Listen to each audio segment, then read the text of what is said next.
updates on the tragic shooting from yesterday that killed 5 people at the Capitol Gazette in Maryland.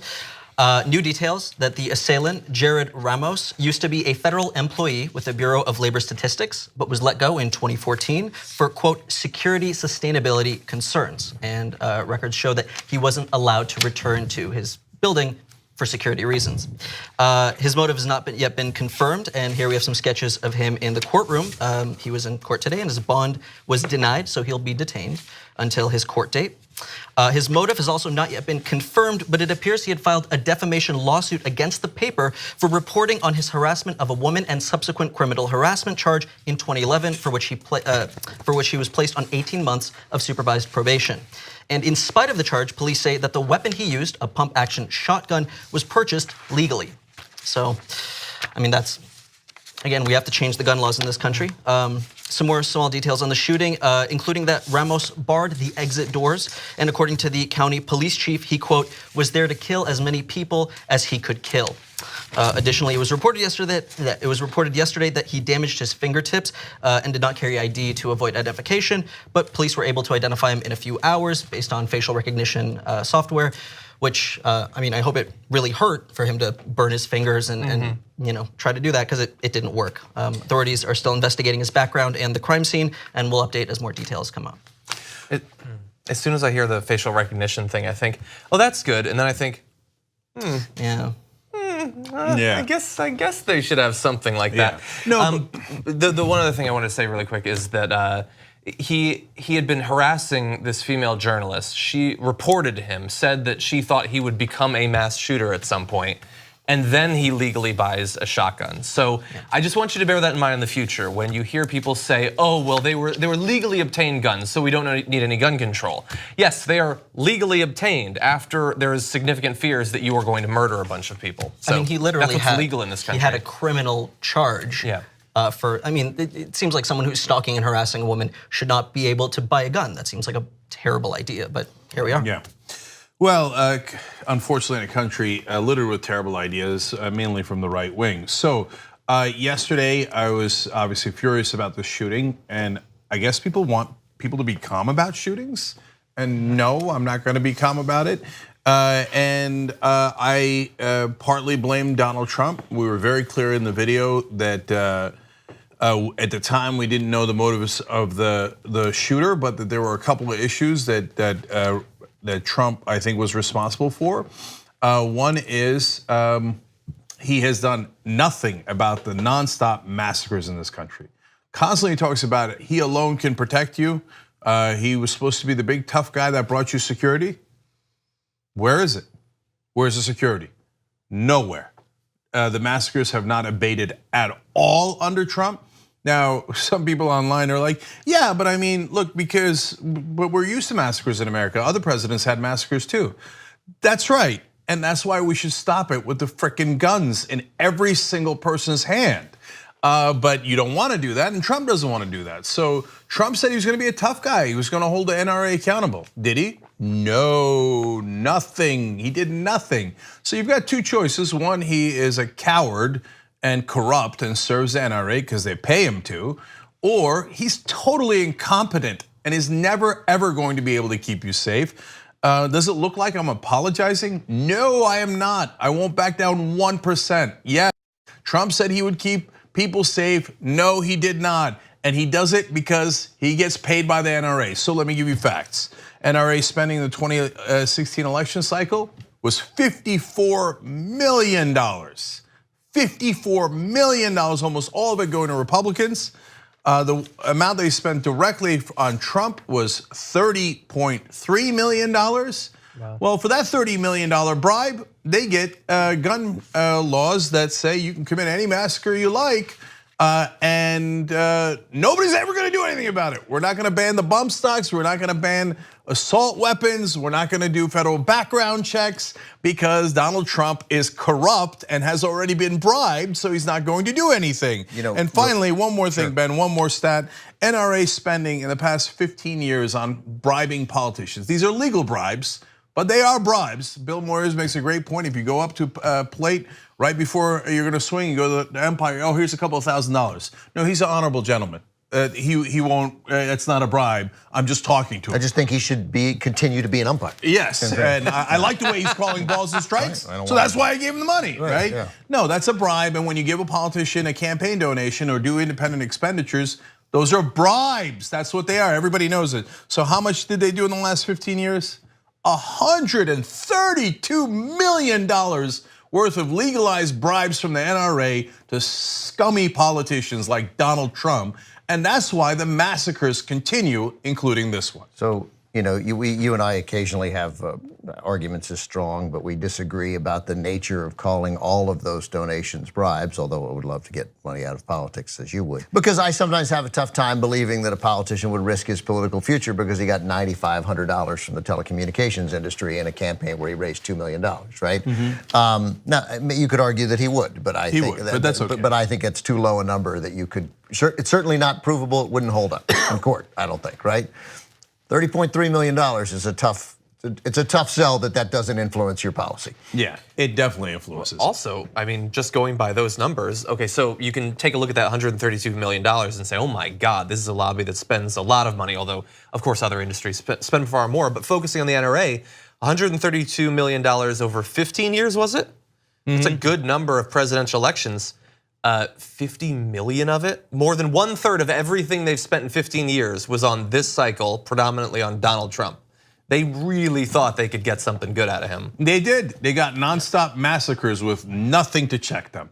And remember, those are helpful to the NRA and to gun manufacturers, not just because, hey, people bought a gun and they used it, good for sales, but because it sends a panic across the country, which leads to further gun sales. Every massacre leads to a spike in gun sales. And you have to understand something. This is like, the people on TV sometimes drive me crazy. They're like, oh, it sounds like a bit of a conspiracy theory that they'd want to make a profit.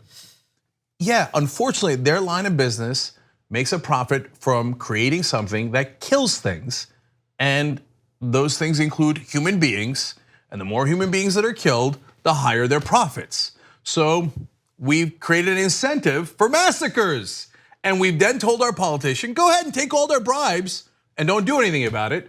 So don't get surprised. And is it the right wing's fault? Yes, absolutely, completely. And then let me be further clear about this. They say, oh, I criticized Donald Trump yesterday for attacking the media, and then the newspaper gets attacked and 5 people die. So this guy seems to have a previous beef with this particular newspaper, as Jules pointed out. Did he snap? Because now that had been going on for 7 years. 7 years, yeah. Did he then hear Trump saying that the press is the enemy of the people, and that's what put him over the top? I don't know. I'll grant you that speculation. But am I saying that has nothing to do with it? Well, you have no evidence that has nothing to do with it, and it doesn't help when the president of the United States keeps telling people they are the enemy of the people. What do you do with the enemy? Especially if you have a gun, what do you do with the enemy? Okay, so yes, this is Trump's fault, and no, I will not back down, not even 1% from that statement. You know, and the only hesitation that I have in wading into this argument is that it gives ammunition, poor choice of words, to the people on the other side who are going to argue that we can never prove this point, right? We can never prove the cause and effect. I don't need to prove the cause and effect because the president of the United States should never, under any circumstances, call the press the enemy of the people. It was horrendous and a gargantuan failure and abdication of responsibility before anything happened. And of course, I'm sure there will be more, and we'll not be able to prove those either. But the idea that the president of the United States thinks it's okay, not just okay, is emboldened to do it, likes doing it, knows that it fires up his people when you call the press, people who are interested in seeking out the truth. Some do it better than others, but that's the goal, that you call them the enemy of the people. That's what dictators do. That's what fascist right-wing administrations do, and right-wing governments have done, and communist left-wing governments have done for generations. In addition to inciting this violence and saying that the press are the enemy of the people, Trump also spoke today about the shooting during a speech about his tax bill. We have a clip of that. Journalists, like all Americans, should be free from the fear of being violently attacked while doing their job. My government will not rest until we have done everything in our power to reduce violent crime and to protect innocent life. No, you have rested. What do they do? Yeah. There was, how many massacres have there been? Parkland, Vegas, and the list goes on and on and on and on and on. Southern Springs. Okay, and so you seem like you're resting a lot. You've played a lot of golf since those massacres, and you've done nothing to address it. Nothing. So spare me your thoughts and prayers, and we're gonna work around the clock. No, you're gonna work around the clock getting more money from the NRA. You corrupt swamp creature, you thug. You know, you're going around calling people any way people. Now you pretend you care about journalists. You don't care about journalists. This guy, when Maxine Waters said, hey, if you see people in restaurants, etc., call them out, right? And so they pretended that she said, hit them, which she never said. Attack them, which she never said, She right? never called for violence or anything approaching violence. And Trump threatened her over it. That's right. Insane. So then Trump tweets, watch out what you wish for, Max, okay? Now, could you imagine if Obama had said to a Republican politician, female Republican politician, watch out what you wish for, you just might get it, right? In reference to violence. Do you think that Fox News might have called him a thug? Do you think they might have called him a thug? And so this guy aids and abets violence nonstop. He did it during the campaign in all of his rallies. Throw him out, punch him in the face, assault him. I'll pay your legal bills. So spare me your thoughts and prayers. You're a monster. You aid and abet all of this. So we were talking about immigration earlier, and thankfully, people are standing up to what's going on in the Trump administration. 575 people, mostly women, were arrested protesting the zero-tolerance immigration policy, including actress Susan Sarandon and Representative Pramila Jayapal, I hope I said that right, from Seattle, Washington. And also joining the protest, although not arrested, was Senator Tammy Duckworth, who just gave birth in April and brought her daughter to the protest. Her daughter was arrested, though. Well, knowing the Trump administration. Is it right? Well, that's not that crazy of a stretch. Also, Senators Jeff Merkley, Ed Markey, and Kirsten Gillibrand attended the protest. Speaking of Gillibrand, who absolutely rules, yesterday she became the first sitting U.S. senator to call for ICE to be abolished. So major kudos to her. Here's what she had to say. She's also got some positions that are even to the left of Bernie Sanders. She wants to get rid of ICE.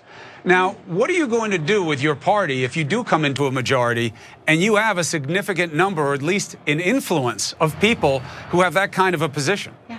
Well, I agree with it. I don't think ICE today is working as intended. Well, you think you should get rid of the agency? I believe that it has become a deportation force, and I think you should separate the criminal justice from the immigration issues, and I think you should reimagine ICE under a new agency with a very different mission and take those two missions out. And so we believe that we should protect families that need our help, and that is not what ICE is doing today, and that's why I believe you should get rid of it, start over, reimagine it. The reaction shot of him was hilarious. Okay, but the really important point here, guys, is progressives are winning. So when Kirsten Gillibrand, who started, a year and a half ago as a little bit of an establishment politician, is now outflanking Bernie Sanders on the left, that means the memo is out to politicians in Washington. Go left, go left. The country is left, your voters are left. You can't go left enough, keep going. And of course, this week, Alexandria Ocasio-Cortez wins, and one of her planks was abolish ICE. So now all sorts of politicians going out, yeah, I meant abolish ICE. Yeah, abolish ICE. Yeah, that's what I meant. And if you mean it, I mean, look, if you don't mean it, you'll be found out. But Gillibrand's rhetoric is a testament to just telling voters, yeah, I've grown, I changed my mind, right? And again, I don't know whether it'll work when she runs for president. I think she, obviously, we think she will, of whether progressive voters will believe that it's a legitimate change of heart or whether they'll still see her as an establishment centrist Democrat. But your best tactic is just to say, yeah, those things I believed back then, I was mistaken, man. I've listened to the people who support me, and they have persuaded me. It is the message that I'm not advocating for him, but that if he has any hope, that's what Cory Booker should do. Just say, I have changed my mind. I was wrong.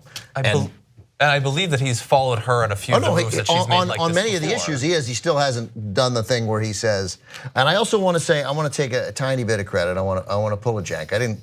I only bring it up because I think it's so important. Like it's been a couple years now since I started talking about ICE and how they need to change their name, because part of the problem with ICE is she says they got to separate the missions, right? Separate law enforcement and criminal justice from the immigration.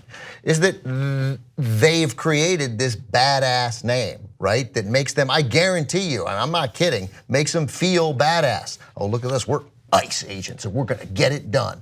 And part of this means when they talk about changing the mission, it's to that point, which is no, this is, you're going to become, and we're going to have an agency that deals with immigration issues and not a police force involved in that. Those are separate issues, and that means doing away with the name ICE. Yeah, you process asylum requests. That's right. That's what you do. You are a bureaucrat. You are not SWAT, basically. Nobody on the left doesn't think immigration is an issue that requires a government agency that is, adept and adroit and competent and able to handle it.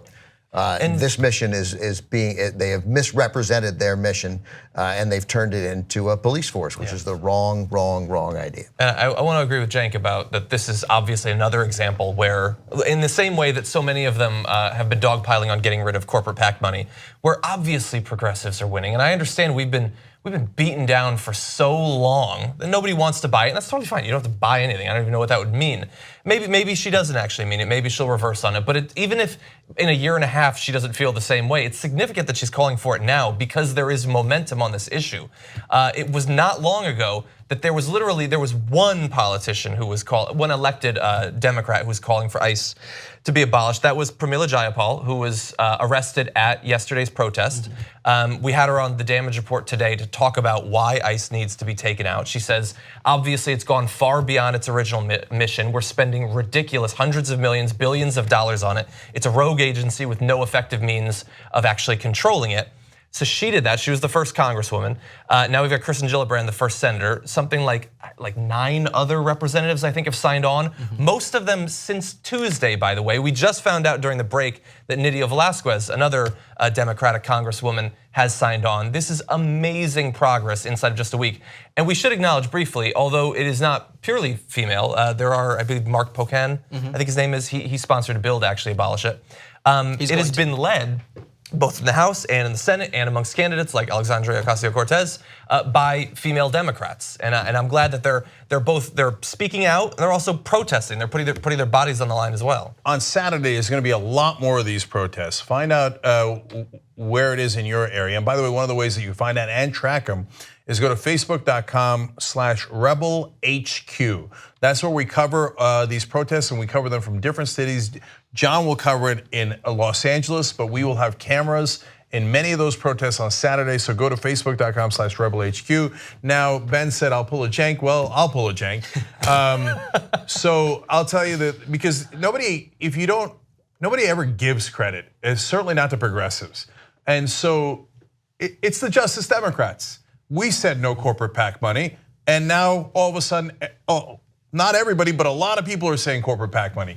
And I remember, you watched it, you saw it all unfold, right? We said no corporate PAC money, everybody said we were crazy. Now we got all these senators saying no corporate PAC money. Then when some of the Justice Democrat candidates, and they were the first, like Alexandria Ocasio-Cortez, she led on that, absolutely. She led within the Justice Democrats on that issue. Oh, that's crazy. Now all of a sudden, senators like Gillibrand. By the way, you know who else is a Justice Democrat? Pramila Jayapal. So she was the one arrested in these protests, and she's been a super progressive, no corporate PAC money, super progressive leaders. This is a real caucus now, and these are the leaders of the progressive movement. It's politically damaging now. It could be politically damaging, and in many races it will be if you take it. Like that'll be a question reporters ask. All of the high profile, all the people we expect to be running in 2020. I mean, they've already, they're not waiting even until the primary for it. They want to get that far ahead of it to demonstrate that they actually mean it. And again, doesn't mean you have to trust them. Like I said before, I don't even know what trusting them would actually accomplish in this, but they are not taking it. You can now track that over time. And guys, after Ocasio-Cortez won, all the press said, oh my God, we missed it. We didn't know there was almost no cameras there except the Young Turks in New York 1 had cameras in our headquarters. And what in the world happened? But what's great about, I said, we're not the Young Turks, you are, right? You guys gave money to Alexandria Ocasio-Cortez and other wonderful progressive candidates and just Democrats, et cetera. You made their races possible. You made these positions possible. You made them popular. And when they were surprised, you weren't, because we'd already done 34 videos on Alexandria Ocasio-Cortez before our election. So while the rest of the country was shocked, you're the ones who led on that. So thank you as always on that. And we're just getting started. I told you on the night of 2016 election, you don't get sad, you get angry, you get back up and you fight, and we're gonna win. And I said 2018 was gonna be the beginning, and here we are, and it has begun. And wait till you get the rest of 2018 and then the rest of 2020. We are going to be ascendant. We just got to keep going. And I'm super proud that this is the home of progressives. I'm super proud of our members, tyt.com/join to become a member and power this. We are your media. I don't know that a lot of this happens without at least some media outlet, right? And I'm super proud of all of these Justice Democrats that are leading the way for progressives. Police brutality stories continue to trickle in, and one story that really caught my attention, luckily did not lead to the death of anyone, but it did feature a police officer who's now being investigated for using excessive force on a man who seemed to be listening to him and complying with all his demands. Now, this story takes place in Pennsylvania. Apparently, a neighbor recorded a Lancaster police officer using a stun gun on a 27-year-old man named Sean Williams. Williams had been accused of using a baseball bat to assault someone, but the people interviewed at the scene said they never saw the bat and police never recovered one. So in other words, he didn't. Yeah, so look, those are the details we have of why the cops were there in the first place. But regardless of why the cops were there, what you're about to see should infuriate you, because you're about to witness a man complying with the cops and then, dealing with the kind of treatment that he did. So it's difficult to watch, but with that said, take a look. Just sit, bro. Legs out, straight out. Straight out. Straight out. Straight out. Hey. Legs straight out or get face. Straight out. Straight out. Put your legs straight out and cross them out. Oh, come on, bro. Oh, he's not listening. You're really gonna tase him? He was sitting down though, bro. On your stomach, on your stomach, on your stomach, on your stomach. Arms out like an airplane. Okay, so I don't know if everyone can hear it clearly, but there's a female officer who's not on camera, and I keep hearing straight out and crossed. She's right. She said, What is she the guy asking said for? straight out, which he clearly meant now in hindsight. What he could have said, don't bend your knees. He meant put them out, and then she wanted them out and crossed. But he had them out sort of just on the ground. Obviously, I would say unthreatening, and then he crossed them in answer to her command. And that was when the male cop used the taser. But look, I'm gonna be honest, if I were in his situation, I wouldn't know exactly what the cops want. And honestly, I would also be terrified, because one wrong move and you could lose your life, from other videos that we've seen. So he didn't, look, I think the most important thing is, he wasn't in any type of position that posed a threat to anyone. His back was turned to that male cop. He was sitting on the curb. You can clearly see his arms. I feel like there was really no need to tase him at that point. But the police department is standing by what was done. Of course there was no need. And of course there was no need to tase him. Obviously there's no need. I get it. They wanted his legs spread out. If your legs, I'm guessing now, but I'm presume that if your legs are bent and the bottoms of your feet are on the ground, you can spring up very quickly. If your legs are extended out, getting up is going to take a longer time. So that's why he was asking. But then you have to say, hey, don't bend your knees, legs straight out, yell it, whatever. But he wanted to tase it. The second time that he said legs straight out, and the guy just clearly didn't seem to get it, He didn't. He said, "All right, you're gonna get tased." You see him reach in and take out the taser, like he was like ready. So that meant the next time you don't obey me, which came about with the confusing order from the female officer, he went ahead and tased him. It's ridiculous. Those guys aren't fit to be cops. They should be fired. They don't go to jail, but they got no business having guns. That was confusing. I had no idea that they meant stick out your legs and cross them. I mean, none of us are experts at listening to the cops when we're under arrest for having a bat that we didn't have. And what they said in here is that they were using the taser as a preventative measure. Yeah, that's too much. Let me give you the statement from the Lancaster PD from Pennsylvania. The statement that they gave to the press was, "This is done as a measure of control to ensure that if someone is going to flee or offer physical resistance, they will have to move their legs under them to do so. Non-compliance is often a precursor to someone that is preparing to flee or fight with officers." Okay, that's so I'm correct. I hadn't even read that yet. But so if your legs are out like this, you got to go like this first to get up. If your legs are like this, you can just spring straight up, and that's what they're trying to avoid. So make that effing clear before you use your taser. Yeah, okay, so I have a harsh review of this, and you guys have been harsh, but not enough in my opinion. So the cops, now we've seen this in a lot of tapes, play Simon Says with these guys, and they're toying with people's lives. And how the hell is he supposed to know? I assume cross your legs meant, when she said it, cross your legs like this, like when you in that bent position that he was in, right? So they can't wait to use the taser. It would appear that, I don't know that we have this evidence. This guy seemed eager to use the taser.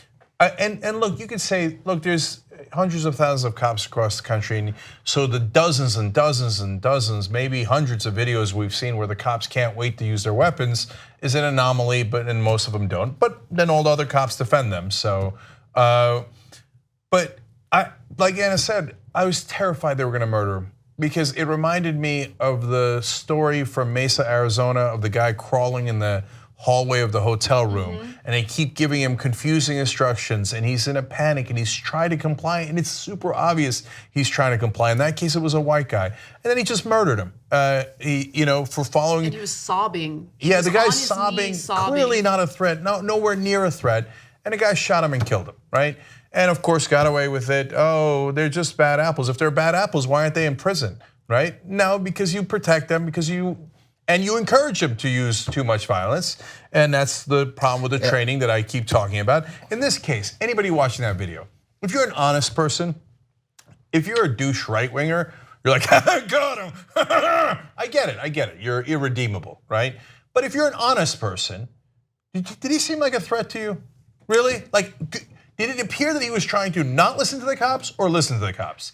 Anybody looking at that tape looks like he's like, okay, I'm trying to extend my legs, and then she says cross them. He goes to try to cross them, and he tases him anyway. Also, if that's not a threat, it's not a threat. And by the way, this preventative measure, that's another quote, the one that Kim referenced, that the cops used.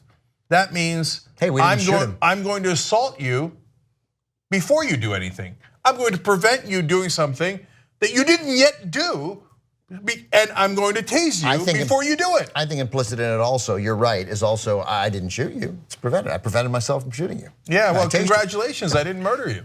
Look, nobody would be seeing this video if that cop had acted like an ass and told him to, or even kicked his leg forward. Right? We wouldn't be doing this story. Like, kicked out the heel of the leg, spread it out, use the phrase, knees straight. That's it. That would have done it, right? That's really what you wanted, but you didn't have the skills to do it. So yeah, of course this guy was eager to, and of course those directions were confusing. That seems blatantly obvious that this guy wasn't a threat. And it's, by the way, then the other thing that is, I think, always relevant here is, okay, I suppose the attitude that the cop is gonna portray, that the cop is gonna say, and what the department seems to be backing up, is that he wasn't totally in it. He was being like, fine, you're gonna make me sit down now you're gonna make me sit here and spread my legs. I don't quite know what you mean. He was not yes-sirring it to the utmost extent, right? He was not a 150% complier. He was at 84% and he was pissed, right? Doesn't matter. He's not a threat. So you don't get to win this. Your win is he did what you said. You make sure he's not violent. If you're going to arrest him, you cuff him, you put him in a car, and you take him to the station, and the process begins. And that's it. You don't get to tase somebody because they pissed you off. So there was a story that I believe it made it to the show. Maybe we didn't get to it because we ran out of time. But there was a story about a woman in North Carolina who got arrested at a public pool because she was harassing 2 boys, black boys, that she didn't want there. She kept telling them, "You don't belong here." And so they're kids. They're 2 black boys. One of them starts filming as she's forcing them out, like following them to the exit, and she assaults them. On 3 different occasions, you see the phone fall to the ground, right? And I guess at one point, she strikes one of the kids in the face and cops are called. When the cops showed up, she started physically assaulting the cops, apparently bit one of the cops in the ear, and the cops, arrest her. She gets her mugshot taken and everything. I want everyone to be treated that way. Right? I get it. She was incredibly combative. She was incredibly difficult to deal with. But I would not want anyone to pull a gun on her. I would not want anyone to use excessive force on her. Arrest her, book her, let the justice system deal with her. Jared Ramos didn't get tased. He was under the desk with a gun. Yeah, that's the guy who did the shooting in Baltimore just now. Look, now let me be less harsh. It's not the particular cop, and a lot of people disagree with me when I say that. But they trained them to be overwhelming force, don't take any risks. Well, if you're in a shootout like in the movie Heat with a bunch of bank robbers with automatic weapons, then you use overwhelming force.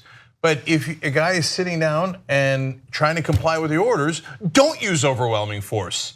But what do they train him to do? Unless it's a rich white woman, make sure that you beat the crap out of him or tase him or shoot him. Don't take any chances because your life is more important than their life. And also, and they're protected. I mean, this needs to be, again, as always, a change in the law because the issue isn't so much that DAs won't prosecute because we see what happens frequently when DAs prosecute, they get acquitted. Because the laws are written in such a way where if you go, my life was threatened.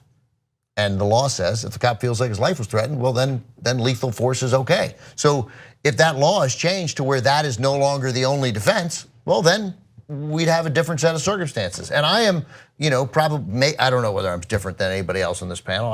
I am enormously sympathetic to police officers in general. It is an unbelievably stressful and difficult job. And it's why they ought to get paid more and they ought to get trained better. Yeah. And as a result, when good cops, of which there are many, see this, to Cenk's point earlier, they ought to say, that guy's a bad police officer, and that guy makes my job harder. Instead, what do? And so this injustice to this guy has already happened, okay? But the injustice continues. They arrested him.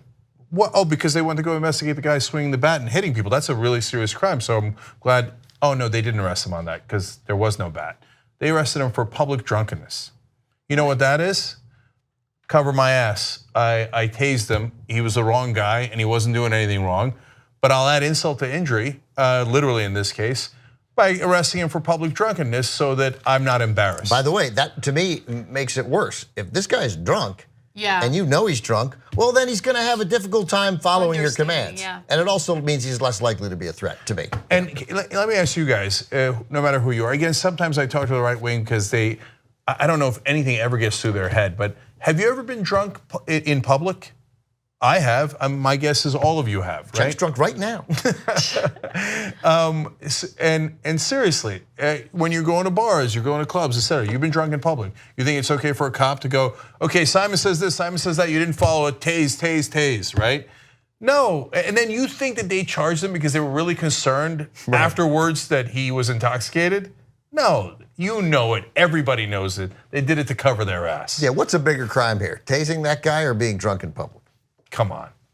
I mean, a lot of people, unfortunately, in the country would say being drunk in public. Well, here's the deal. While knowing full well that they themselves have been drunk in public numerous times. And that's the unfortunate thing. It's the lack of empathy, the lack of understanding, and I just wish people would put themselves in that person's shoes and understand what it's like to go through something like that and not know clearly what the cops want you to do and then be met with that kind of physical force. Pay them more, train them better. It's a frustrating story. I feel like I could use a shot of a little dog trying to give CPR to a person. Me too. Do we have a video of a dog? That would help. And that's a random thing to ask for, but in this, there you guys go again with the dogs. This type of situation.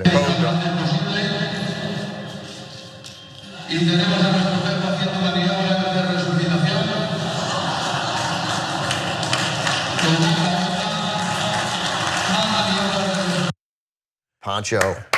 He's not that good. That'll never work. He's not that good. I feel like Cenk and I are cat people.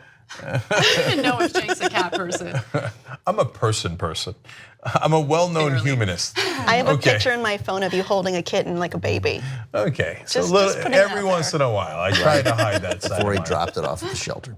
Oh. Police in the state of Pennsylvania are using a hate crime law in order to trump up charges against minorities who say things that offend the cops.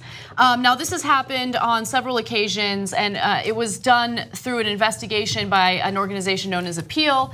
They found that in 2016 alone, there were at least 4 cases where individuals had their charges increased because of this hate crime law, and it was simply because they had offended the cops. So I'll give you one of the examples. Police in Pennsylvania are using the state's hate crime statute called ethnic intimidation, defined as malicious intention toward the race, color, religion, or national origin of another individual or group of individuals against people who direct vitriol at them, right? So Robbie Sanderson, a black man, is one of those people. He's 52 years old. He's from North Carolina, but was in Pennsylvania at the time. He was arrested for retail theft in Crafton, a small town near Pittsburgh. Now, while he was getting arrested, he started calling the cops all sorts of names. He referred to them as Nazis, skinheads, and Gestapo. He also told one of the officers, according to the officer, by the way, Brian Tully, that he was going to find his wife and have sex with her. That's funny. There's no way that's not funny. I mean, that's not. Did he phrase it like that? I am going to find your wife and have sex with her. That actually would scare me more. Like, wait, this guy seems like he's intent on doing this. It's not a hate crime, it's a love crime. Exactly what I was gonna say. You took the words out of my mouth. Okay, but the cops got very upset about it, okay? And so they decided to use this, Pennsylvania hate crime law to allege that he was committing a hate crime, although the shoplifting had nothing to do with any type of racial bias or bigotry or anything like that. So ethnic intimidation increases the penalty for a crime by making the grading one step higher than the underlying alleged bias motivated offense, right? So let's say in this case, your charge is shoplifting. If it's a misdemeanor, they'll up the charge to something more serious if they accuse you of a hate crime. They are using laws that were meant to protect minorities to further, criminalize minorities. Of course they are. And by the way, this is one of the reasons why I was against these hate crimes. And so, look, we've had that debate a million times on the show, and I get the reasons why to do it, but once you start criminalizing some forms of speech, first of all, the powerful are going to use it against you, and that was one of my concerns. And here we are. Now it's a hate crime to say things against cops. Cops are not a thing. Like, cops are a profession. They're not a protected class. They're not a type of person. Apparently, it's a job. Unless apparently in Pennsylvania, being a giant snowflake is a protected class. The words they used were Nazi, skinhead, and Gestapo. They weren't saying anything about like, this is your race, I'm tired of this. This is not the spirit of the law. Yeah, it probably hurt their feelings. They felt like they were being jerks, but that's no reason to escalate a criminal offense. You guys are cops. So You're cops. You're supposed to be like the toughest guys out there. You're putting your life at risk every day, going out there protecting people. You're gonna get your feelings hurt by some dude that you're arresting who's saying that he's gonna have sex with your wife. Like, I get it, it's offensive, but like, let's move on. He's not actually gonna have sex with your wife. Shut the F up, Robbie. That's what you say, and then you say, really, you're gonna have sex with my wife from prison?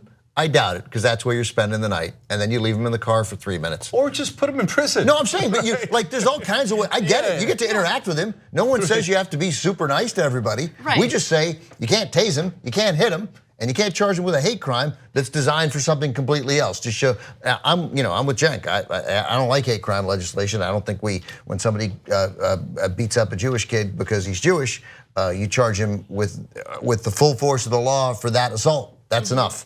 I think it is a dangerous slope to get into what people are thinking at the time they commit this offense to make it more of a crime. Also, how far will this go, right? So if everyone looks the other way and kind of allows the cops to increase charges or give people additional charges with hate crime laws, so if you're protesting the behavior of your local police department, can they charge you with a hate crime? So let's say that some agitator shows up and causes trouble and a bunch of people get arrested. Are you going to be charged with a hate crime in the state of Pennsylvania if they decide that they're going to refer to this law? It sounds like if the people, what was the name of the town? Grafton? Grafton, yeah. Grafton. Yeah, if you do the tender, easily hurt feelings of the police officers in Grafton, yeah, it sounds like you could be. If they find one thing to charge you with, but like something like you didn't have the permit for the protest. So they charge you with that, and then they raise it a level because you used the phrase Gestapo to protest the police. I mean, it's obviously, as the ACLU says, it's obviously an infringement on free speech. Yeah, the ACLU said it's essentially pushing people to punishing people for disrespecting police officers, which I've told you is not a crime anywhere in the country, but is in reality the biggest crime in America. Because if you disrespect a police officer, they're going to find a way to charge you. And not only that, now they're going to use hate crimes to double charge you. And the absurdity of this applying it to professions is insanity. So if you're at Occupy Wall Street or you're part of the Tea Party and you're protesting the Wall Street crimes and the bailouts and you say those are robber barons, ooh, that was hateful. You used the word robber. Okay, that's a hate crime against Wall Street. Off you go to prison. I mean, this is crazy. And I get it for the people who are in favor of hate crimes. They say intent is part of other crimes as well. And that's why they think that it makes sense. We were worried that the powerful would use it and they against the powerless. They are now. And look, and there's absurd ones and there's ones that make sense, but even those are now perverted. So let me explain. 2 more examples real quick. One guy called a cop a Gandhi mother effer. I don't know if the cop was Indian or if the cop was overly peaceful. I don't know what the intent of that curse was. Maybe the cop is actually quite violent and it was offensive to call him peaceful. Okay, I don't know. I don't know if he had some other relation to the Mohandas. Okay, but that is not a hate crime. That's insane to call that a hate crime. We don't even know which Gandhi. Right, could have been Indira. And one woman, presumably a minority, said, "Death to all you white bitches." Okay. By the way, that was a woman who had called to report a crime and got increasingly frustrated that the cops weren't like hearing her out or something, and so they weren't even investigating her for committing a crime. She's the one who called the cops. Now, with that said, yeah, don't say disrespectful things, I guess. But even so, even if you do, it's not a crime. It's not a crime. Being inappropriate to a police officer is not a crime. Yeah. Unless you're like flashing him or her or something. Saying inappropriate words to a police officer. Right. Look, that's the one that comes closest if you actually believe in hate speech, etc. But the point was to protect minorities who are powerless. It wasn't like, and if there was a jurisdiction where black people are incredibly powerful and they're beating up on white people, then it would protect white people, right? Yep. But not cops who are already really, really well protected and their feelings. So I thought the right wing was interested in facts and not feelings, but come to find out, apparently not. Politico magazine delved into the incredibly important issue of Trump staffers and their dating lives. And they found that these staffers are actually having a very difficult time convincing people to sleep with them. It's really a tragedy. So let's delve into the details. Unlike previous administrations where staffers mixed in the buzzing areas of the city, many Trump staffers now mix largely with each other and enjoy the view from their rooftop pools. Are they gonna be okay? Wah, wah. It's hard from the pools. Oh no, is that all you have, the rooftop pool? Okay, so let me give you more. One young Trump staffer admits she got into very, very frequent bust-ups with matches on dating apps and was asked questions such as, how could you be such a racist and a bigot? And do you rip babies from their mothers and send them to Mexico? So, well, as part of the Trump administration, the second question is inarguable. Yes, you do. So the bar-filled areas that apparently people used to hang out at, like in previous administrations, don't usually have Trump people. So Columbia Heights, Shaw, U Street, H Street, now they're full of anti-Trump T-shirts and street art, so they don't feel welcome. Street art? Let's go back to the rooftop pools. It's amazing that those ruffians are painting the streets. It's amazing that those are growing up in Washington, that those are the neighborhoods named. Like when I was growing up, nobody went any of those places. Oh, really? Yeah, it's nice, good. Wow. I mean, okay, so are you guys gonna be okay? Okay, I have to give you one more thing. So one, I guess pretty clever Trump staffer realized that all he needs to do is lie about what he does, but he needs to find a profession where people would not want to ask more questions. Here's what the anonymous Trump staffer said. I told people I was an auditor down on Wall Street, and people just stopped asking me questions after that. I mean, that guy's the smartest person in the Trump administration. 100%. It's almost as if aligning yourself with an outspoken bigot who is cruel, transparently in it for himself, and doing terrible things incompetently reflects poorly on you. Oh my God, yeah. And I like that working on Wall Street is like way better than working for the Trump administration. They're like, oh, you work on Wall Street, I can live with it. And I like that a guy who works for Trump figured out the answer is to lie more. But also, he's a bit of a genius, not just Wall Street, an auditor on Wall Street. No one ever asked another question after you say you're an auditor.